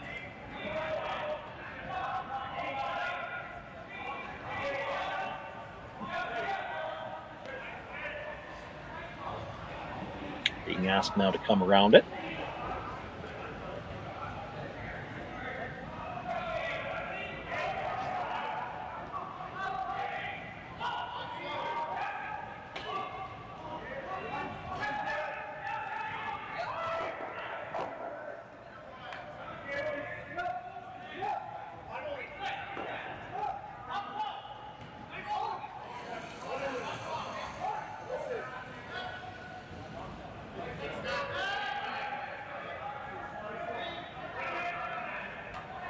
Interesting to see here how the Wipf team wants to approach this end. You know you need to score 2, but if you score 2, you're probably still losing the game at least 60% of the time. The problem is if you want to play aggressively for 3, you might lose at this end. Looks like he's going to opt to follow that stone down, although he's playing it from the other side. Try to sit in front of it. Could throw this second corner guard here as well if you wanted to really go hard for 3, but there's a lot of risk associated with that.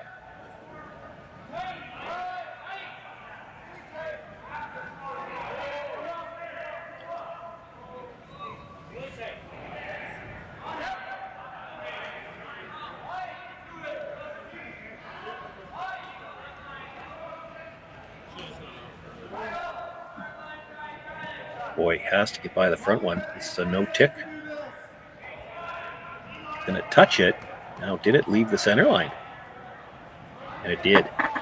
So that stone goes back. The shooter removed from play.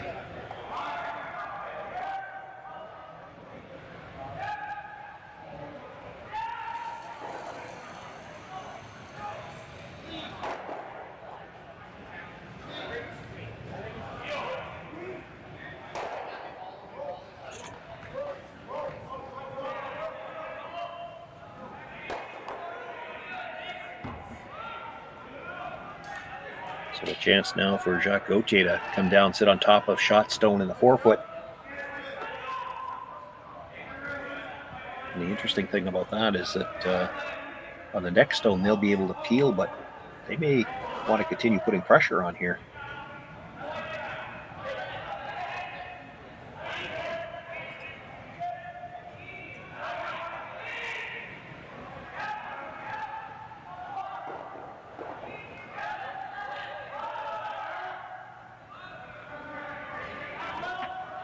Made that freeze so good that Wipf is going to have to look at making a play on the guard. He has to keep his shooter here on the corner somewhere.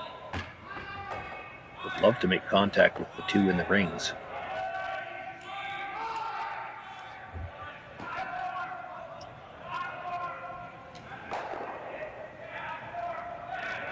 Just drives it by the two in the house. Does get the shooter off the center line.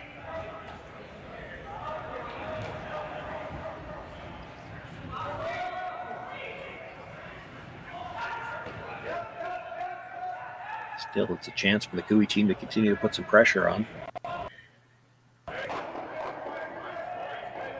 If this was the 8th end, you'd probably see them peel the guards. In the 7th end, keep putting the pressure on, see if you can't get either a steal or a force. Maybe not have to play the 8th.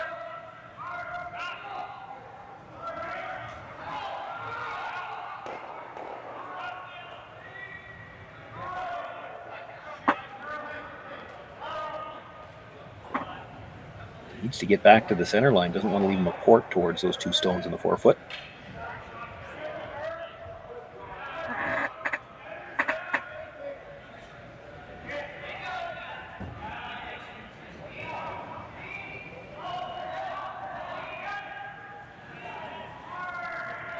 It's kind of decision time here for Kenan. He's looking at the double peel. If you make the double peel and spin out, you're probably losing all 3 guards, and now your chances of getting a deuce here are pretty much out the window.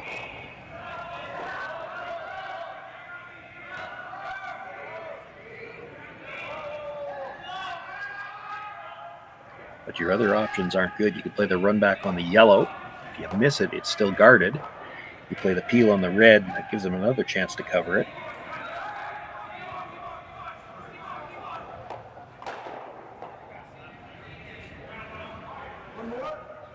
Well, he moves all 3 guards, but leaves himself 2 on the corner. That's probably the best result they could have hoped for on that shot.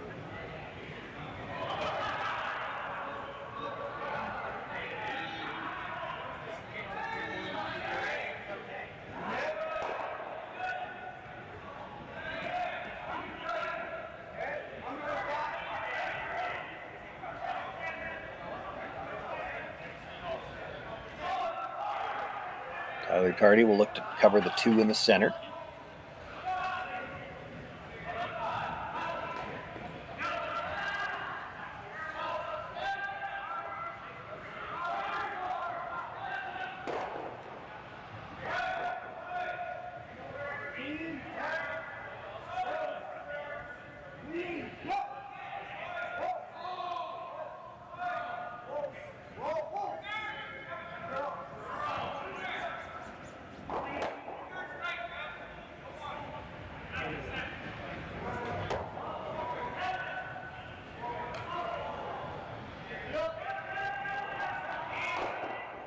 Staying close to that one, but it's going to get there on its own. pretty much dead lined up to the two in the top of the 4 foot.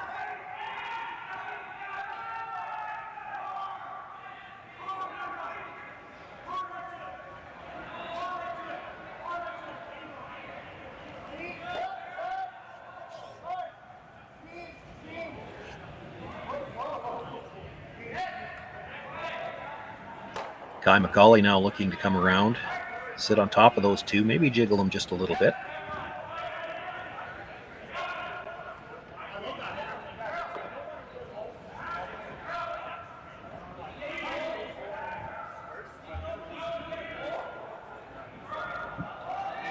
He's got a really nice shot there. Gets enough of a jiggle on the two stones on the 4 foot. He's put the one behind the tee line now.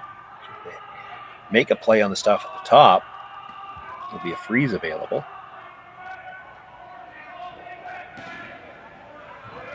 Kevin will elect to guard everything.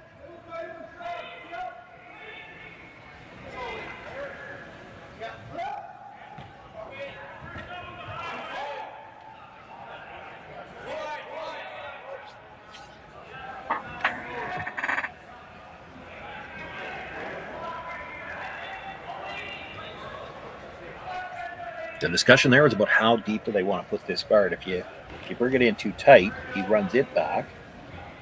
If you leave it up longer, he may try to run the existing guard across the top of the yellow that was just thrown. Kill that red at the top of the 4 foot and squirt the yellow in behind the corner guards. There's a really nice corner freeze with a tap. It doesn't matter where Kevin puts this stone.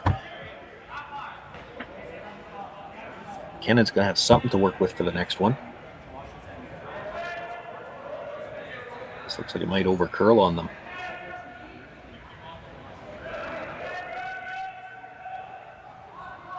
Boy, he could almost play the same shot. That's what he's looking at. Maybe just a little bit more weight, the indication there.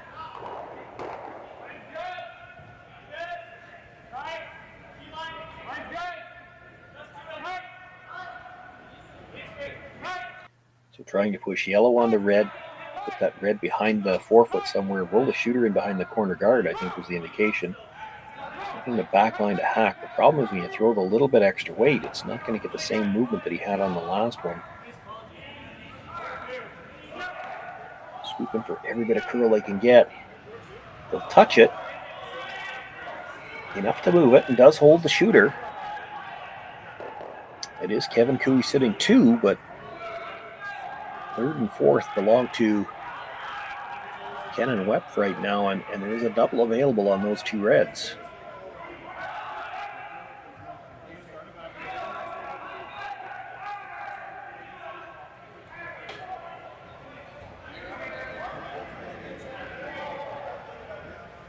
And he's still got the tap available, the same tap he just threw twice.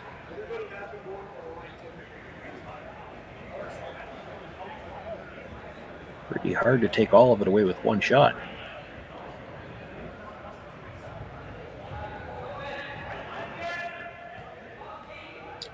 But if you're going to take all of it away with one shot, the way you do it, the out-turn draw and get to the inside of his own stone at the back of the button.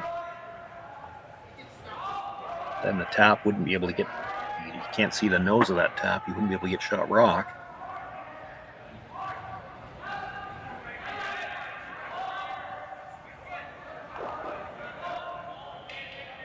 Got to get at least to the nose here, if not to the inside a little bit.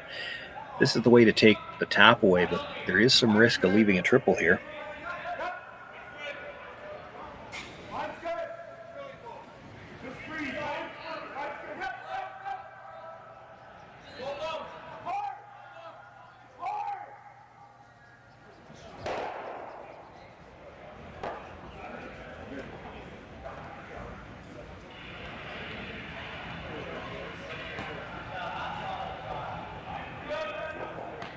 Kevin Cooey with his first stone here in the 7th end. He's got a 2-point lead, sitting 2 right now. Looking to bring a third one in and try not to leave away for Kenan Wipf to get 2 or 3 of them out. He's got broom right now, but you know these are going to curl hard towards the center.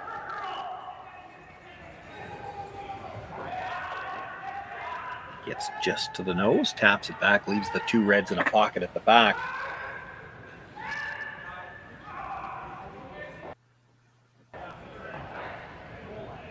Not sure that you can't get all 3 of them moving. It might be hard to get the 3rd one all the way out, but if you get it into the pocket, hit the one that would just tap straight back a little bit first, and then catch the other one, it should at least spin out into the open, assuming you could throw it hard enough.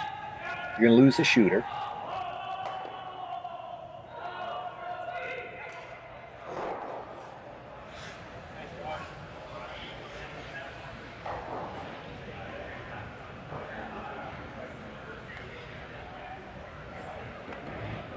The other option I see is to throw it a little quieter, try to move both of those reds and leave your shooter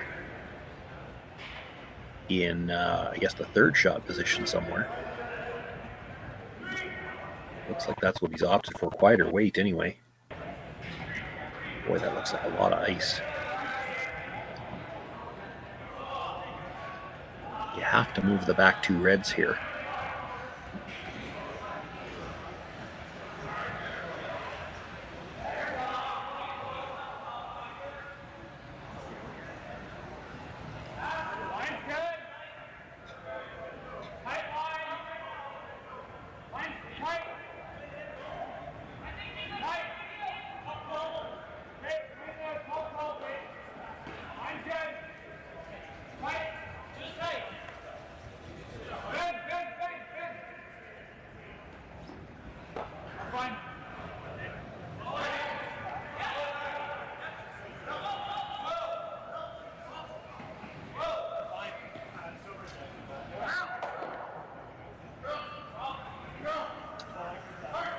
For some curl here. It looks like they're playing this just hit it straight back. Yeah, I'm not sure I understand the call. I don't know how you score now. I guess maybe if you could see a little bit of the outside of that red. Is there a double that way? Kevin Cooey just guards it, and what if he got?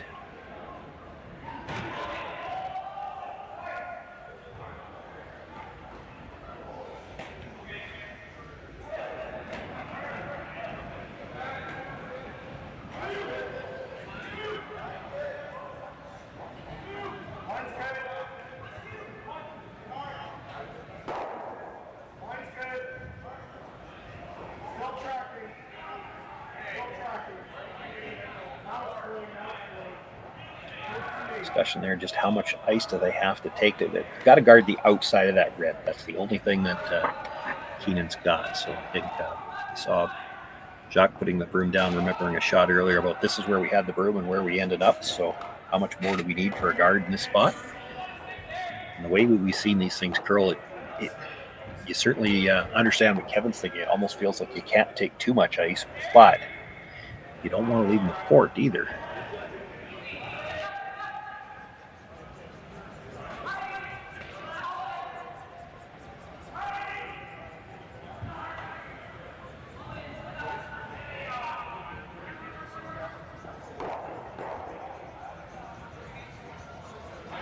Kevin Cooey with his final stone here in the 7th, just looking to throw the guard. This is a long ways out there. Curling now. Wow, curling a lot now.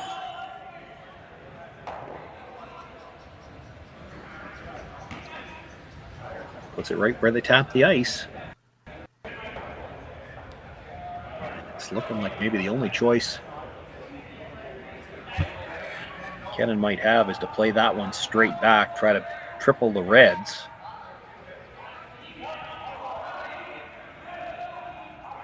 It's probably the only shot he's got to score. The upside for Kenan is if you make it, you're probably scoring 3.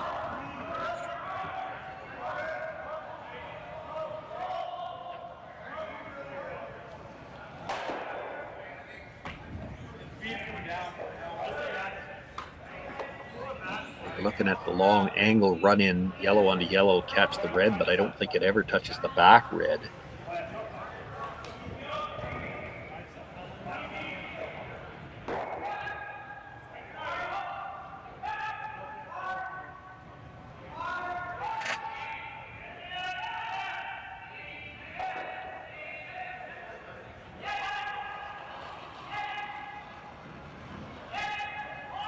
So looking to run that stone that was just delivered by Kevin Cooley pretty much straight back, just a little off center. You want to get it by the two yellows. Catch the red at the back of the button as thick as you can.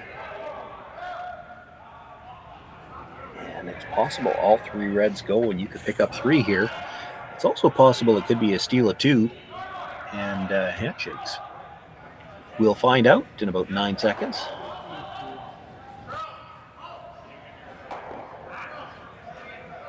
Well, he's probably a little wide when he let it go, and all he does is double peel the guards. It'll be a steal of 2. Kevin Cooley with a 4-point lead. They're going to discuss it really quick, but I expect in a round-robin competition you'll see the gloves come off and the handshakes. Kevin Cooley will pick up the 7-3 win here in this morning's action over Kenan Wipf. Both teams will be on the ice again later today in their respective round-robin pools. Just before we wrap up here from the Saville Center in Edmonton, I'll update you on the scores. Tau and Clyder are tied up at 6 as they play in the 8th. Reed Carruthers a 5-3 lead over Chase Stinnett, and that actually now a final. Takumi Maeda, an early 9-1 winner over Ryan Jacques. Evan Van Amsterdam trailing Andrew Dunbar 4-3 as they play. And that one on my stat sheet just showing in the 6th end. There were 5 other games that were listed for 11 o'clock starts. They all started at 12:30 in the staggered start. We're going to have staggered starts all day, so it doesn't matter what time you tune in. Somebody's going to be playing. Stay with us all day today and all weekend here on Curling Stadium Edmonton.